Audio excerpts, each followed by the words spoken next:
Seluruh siswa-siswi kelas 7 dan 8 SMP Negeri di Kabupaten Ogan Ilir akan mengikuti ujian sekolah tahun pelajaran 2021 atau 2022.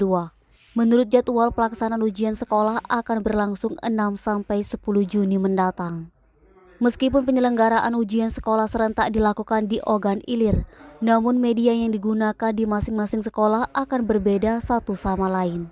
Seperti yang akan diterapkan oleh SMP Negeri 1 Indralaya.